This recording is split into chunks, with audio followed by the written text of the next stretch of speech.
세상에 다시 오실 그날의 무서워 변화하여 주님의 빛나는 그 형상을 다 함께 보며 주 찬양하리. 주님의 마음 본받아 살면서 그토록 다시 나도 이루리.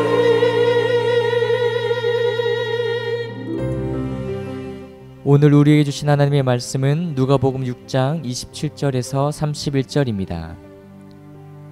그러나 너희 듣는 자에게 내가 이르노니 너희 원수를 사랑하며 너희를 미워하는 자를 선대하며 너희를 저주하는 자를 위하여 축복하며 너희를 모욕하는 자를 위하여 기도하라. 너희의 이 뺨을 치는 자에게 저 뺨도 돌려대며 내 겉옷을 빼앗는 자에게 속옷도 거절하지 말라. 내게 구하는 자에게 주며 내 것을 가져가는 자에게 다시 달라 하지 말며 남에게 대접을 받고자 하는 대로 너희도 남을 대접하라. 오늘 우리에게 주시는 하나님의 말씀입니다.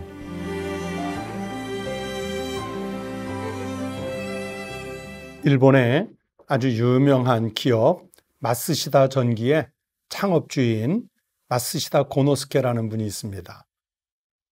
이 마쓰시다 고노스케가 생전 90세가 되었을 때 이런 인터뷰로 세간에 화제가 되었습니다.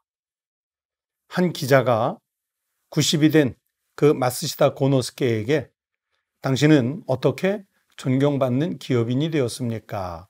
이런 질문을 했을 때 마쓰시다 고노스케는 자기는 하늘로부터 3가지의 축복을 받은 사람이었다.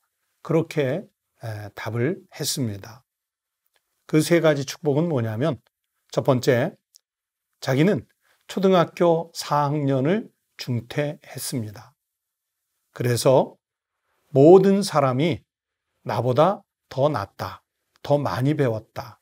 그런 마음을 가지고 다른 사람들의 이야기에 귀를 기울이는 경청의 마음을 갖게 되었습니다. 두 번째는 자기는 어릴 적 가난이라는 축복을 받았다 그랬습니다. 어릴 적에 너무 가난해서 정말 부지런히 일하지 않으면 굶을 수밖에 없었기 때문에 열심히 부지런히 일을 해야만 했고 그것이 평생 부지런한 삶을 살아가게 해주는 복이 되었다. 그렇게 이야기를 했습니다.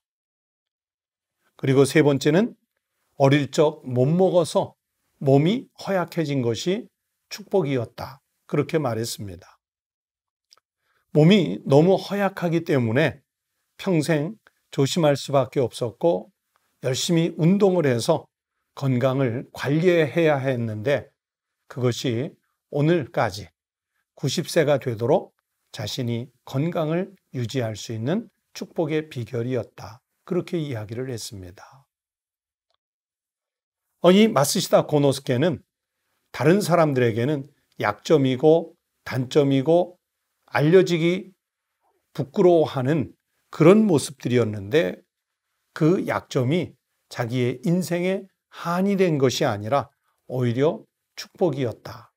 하늘이 내려준 복이었다. 그렇게 회고할 수 있는 사람이 되었습니다. 비슷한 이야기 하나 더 할까요? 여러분 어린 시절에 읽었던 동화를 떠올려 보십시오. 어떤 제목이 생각나십니까? 인어공주, 미운 오리새끼, 백조왕자, 벌거벗은 임금님, 성냥팔이 소녀, 장난감 병정. 참 어렸을 때에 꿈과 감동을 주던 아주 유명한 동화들이지 않습니까? 이런 동화들을 누가 지었을까요? 바로 안데르센이라는 작가가 지었습니다. 동화의 아버지라는 별명을 갖고 있죠.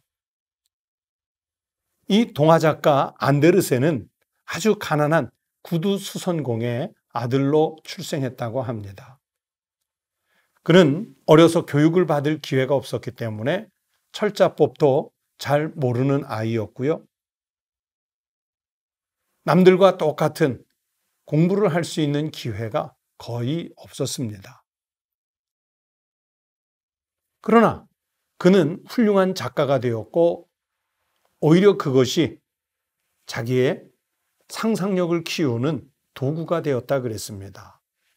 훗날 그가 얼마나 유명한 사람이 되었는지 그의 장례식에 덴마크 국왕과 왕비가 참석할 정도로 그는 크게 성공했고 유명한 인물이 되었습니다.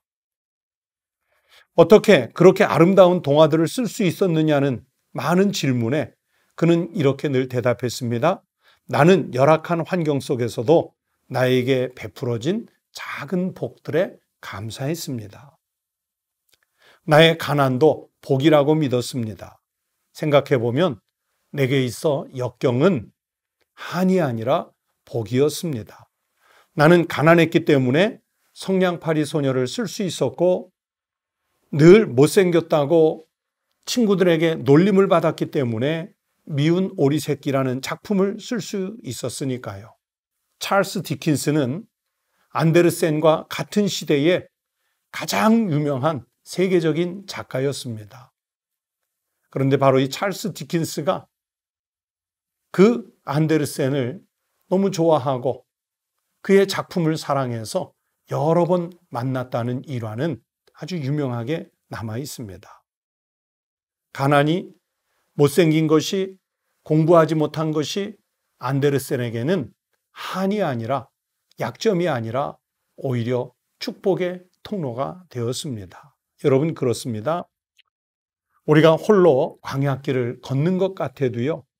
주님의 은혜를 기억한다면 이렇게 고통과 아픔의 이야기는 사랑의 이야기가 될 수 있습니다. 마치 우리 예수님의 십자가가 사형의 도구가 되고 저주의 틀이 된 것 같지만 거기에 하나님이 함께 하시고 그곳에 하나님의 사랑이 함께 하시니까 생명을 살리는 능력의 도구가 되었습니다. 우리가 무수한 인간관계를 맺고 살아가고 있습니다. 이 무수한 인간관계 속에서 내게 다 호의적이고 정말 호감이 있는 그런 관계만 있겠습니까? 아닙니다. 원수처럼 나의 심령을 고통스럽게 만드는 그런 관계가 있을 수밖에 없습니다. 그런데 그 인간관계 속에서 원수를 맺는 것 같은 관계일지라도 중간에 우리 주님께서 함께 하시면 그것은 고통이 아니라 오히려 주님의 사랑을 깨닫게 하는 복의 통로와 같은 관계로 전이시킬 수 있습니다. 그래서 예수님은 제자들에게 원수까지 사랑하고 미워하는 자를 오히려 선대하라고 명령하셨습니다.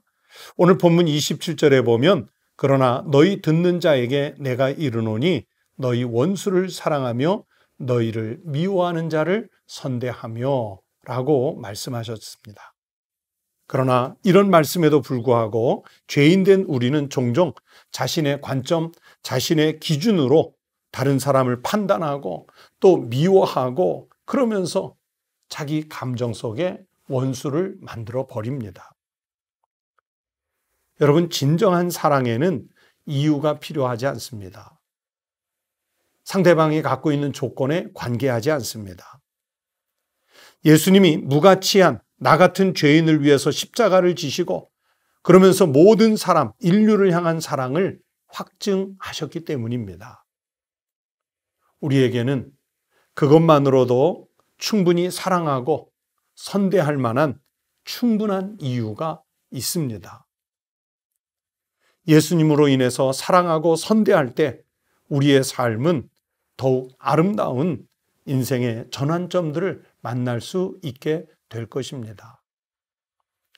여러분, 이번 사순절 기간들을 보내시면서 주님의 십자가를 묵상하십시오. 주님의 십자가가 하나님과 원수되었던 우리 사이에 중간에 막힌 담을 헐어주시고 하나님께서 나를 사랑하시고 나를 선대해 주신 은혜를 기억할 수 있는 기회로 만드십시오. 그렇게 주님의 십자가를 정말 믿고 사랑하는 마음으로 내 주변에 나를 불편하게 하는 사람들, 아니면 한 걸음 더 나아가서 나와 원수를 맺게 된 사람들까지도 다 사랑하고 그를 선대할 수 있는 내 인생의 전환점을 이룰 수 있는 통로로 삼으십시오. 십자가는 그렇게 할 수 있는 힘이 있습니다. 금년 사순절 주님의 십자가를 통해 내 주변의 모든 사람, 나아가서는 원수까지도 사랑할 수 있는 축복의 기회로 삼는 금년 사순절이 되실 수 있기를 주님의 이름으로 축원합니다. 기도하겠습니다. 하나님 아버지, 내가 인생을 살아가면서 때로는 예기치 못한 환난이나 곤고를 만나고 또는 남들에게 내세울 수 없는 약점이나 단점, 한을 가진 삶을 살아가야 할 때도 있습니다.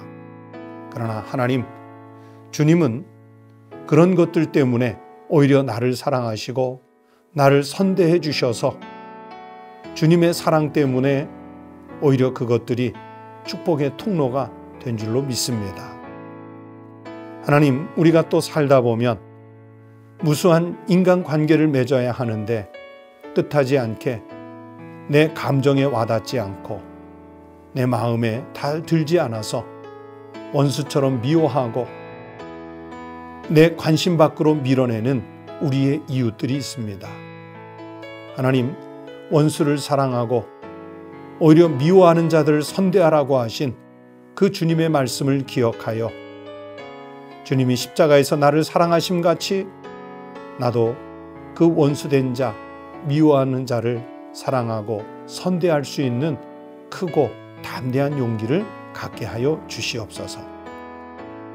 하나님, 정치적인 이념 때문에 또는 계층 때문에 혹은 우리의 신분 때문에 사고의 차이 때문에 사람 미워하는 일 없게 하시고 누구라도 다 사랑할 수 있는 넓고 큰 믿음을 우리에게 허락하여 주시옵소서.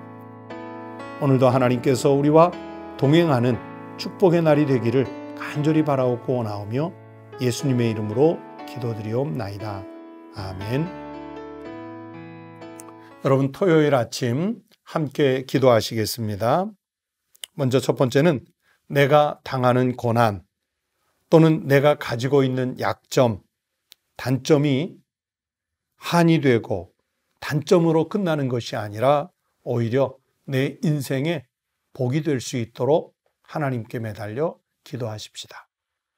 두 번째는 이 시대에 겪고 있는 이 전염병의 환란이 이제 속히 끝나고 우리나라와 우리 국민에게 오히려 축복이 될 수 있도록 위에서 기도하십시다.